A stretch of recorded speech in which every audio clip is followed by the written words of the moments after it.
बैठरही केरा के थम पर बरम के बैठरही केरा के थम। अरे चलबू खाली थमे पे बैठबू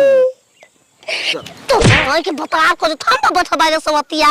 अरे छिनरिया तोरे चलते तोरा सुना खिसिया रहती ना कने गलती ना हमके धक्का मारले रही तरे ना बा का उ मार के तोड़ देना सब बढ़िया लाठी से चला क्यों पता नहीं के लाठी से बहिया छोड़ दा। अरे भो अब कहा तनी कि बढ़िया एने ओने मत कर फिर हड्डियां फेंक दी फिर प्लास्टर कटवा के फिर से प्लास्टर कर। ए छिनार हसबो तो ये काच दे भी भाई काच दे हां तो जा तक का से अंदर जगह से चला यही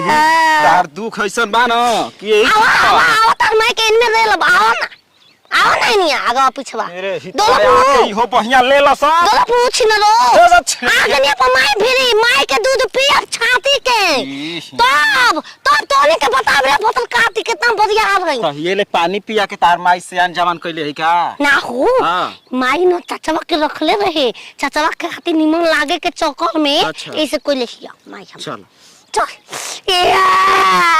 अब बे का भैंसिया लेखा चिगरा तुम तावा तर माई के बता को जो छिन शाम है धुआं खेत में खरिहानी में देखला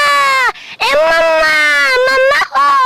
आ गई नी चीन गइलू अपना मम्मा के का चिन ना रे ए जक सब के साग करा से छोड़ जा छोड़ हाउ देखो करा हम देखा के अपन आवत है अपन औकात कहत रे कबो ना बु काल गरा हट गइल ए बात तो रुका तारा विधि आवत है ये छिनरी ना मानी थाला बा तो हत वो दाढ़ी नहीं थी ले तब दाढ़ी ले लेली तो थाला बोलत नहीं कजा ना आके गुलदोला थम दोला पे पैसा तो लाला था थालो उस्ताद जैसा तो लाता देख दे दे ए छिना साथ माई के देख मामा गा गन बातुता हम बात अरे बात तो गलगा बामा तो बा तो ने के हां तो ऐसे तेल भरे ई तो ठीक हो जे माई के दूध अरे बात बने तो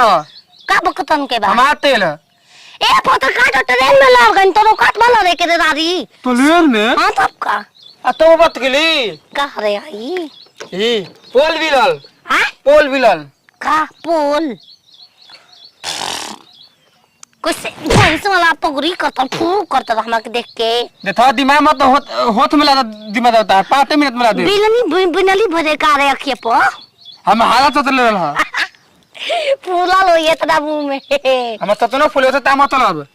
पचका दे वो भतो काटा के नी गांव में आ गई नी अब तो द्वार पर रोज आए ये थारा उमा थंकरा के दोन पत्तो बिया ना पटा ले ताल भतरा के छिनाई बने से तकाबू हे भगवान दे का हाथवा तू तो लोग थे मुंह फूट जा कि कम से कम टूप रही हां सरफ दे सरफ ना मजा एक बात दतला पर गाड़ी लेते दतला ये हमो के लिए चल बहो हमू आई बानी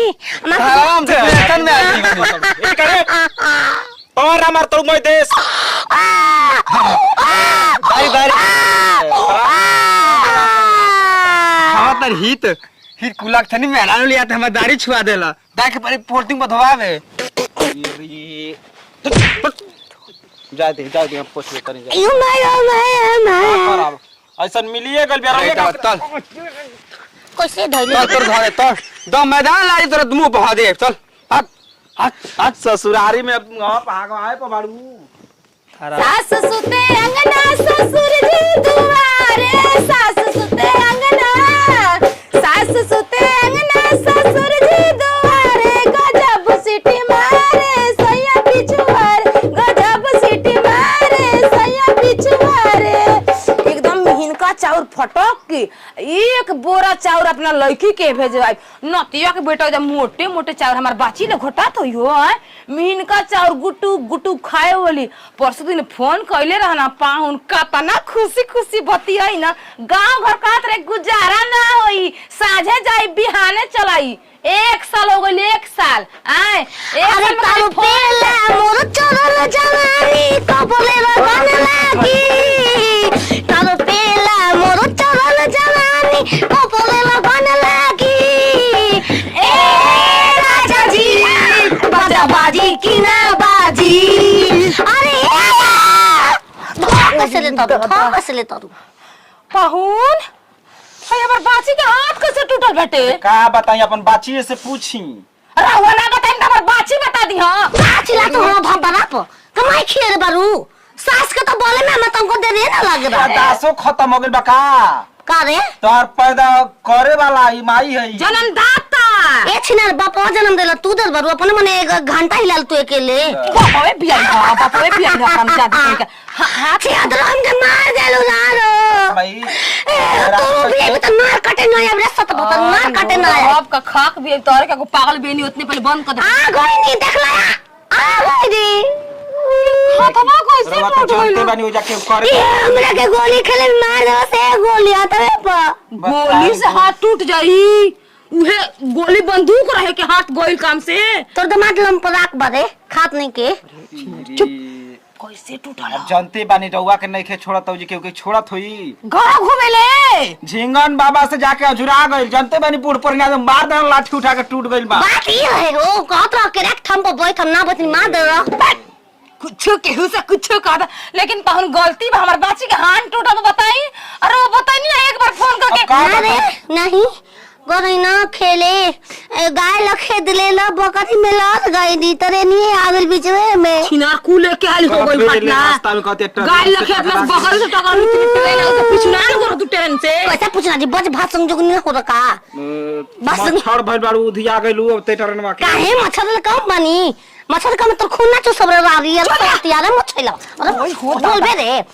बोल बे अबे आज बला हम घरे देखी सास माई दूध पिया अपन दूध पिया तो दूध पिया पानी हमके गाय के दूध बन देख का बैठल बन तू पिया बा हम अपना के दूध पिया रे चल पहले हाथवा ठीक ठाक बांट के पहले दूध हवे पिया दी तोरा के दूध पियाइबू तई जला हम कास के बरियार होके बन कुल लेकर कुल लूजर फुजर आ कुल कपड़ा सारी कुल अरे दी रहुआ रही 3 महीना पौ कटी परास्त 3 महीना ए जे रही और जे के करे धरे वाला हम काम धंधा ना करबे के खाली देखते रह। हम चल स्वामी हम चलूंगा स्वामी वाली हो गइलू ना तो कबेले थुरत रहलू। चलूंगा अरे रह ये जे पाउन खोजा दे जाई जा खोइछा के जानकारी बा। अबे आते फिर खोम शादी विदा कर दी तई तोर बाप चाहिए हमें जना का अरे बाप ने छिरी दामाद हो तो हम कैसे रहूंगी जी ताका वो नहीं चला ए जाए कौन बा के रहियो मां ए के बारिश उता जी बकरी वाला में चल पानी पहले पी चली छिनरा तहरा पानी ना पियाऊं खाना खा के एक बेर जाई। हां हम के अपन दूध का पिएबू हाई दूध हवा पियबू काहे पिया मैं के दूध डॉक्टर कहलबा पिएबू तो हाथ ना टूटी कबो माई के दूध डॉक्टर 6 महीना तो कहन से पिए के जवान हो गए अपना कहे ना नाइट्रोजन के कमी हो गई बा हमारे शरीर में तोहार हाँ। अरे छिनरा तोहार सन पागल के झेलत ना जोने ढेर समझ ढेर की? तोहार भातारा तू झेलबू तारो कत बा बियाह भइल बा तारा से हमार कला फूट गइल हमार हो जन्म दे के पछता गई रे हमारा के छिनरो अपने तो दिमाग नहीं कि जन्म तू हमरा के देले कि हम तोहरा के देले पागल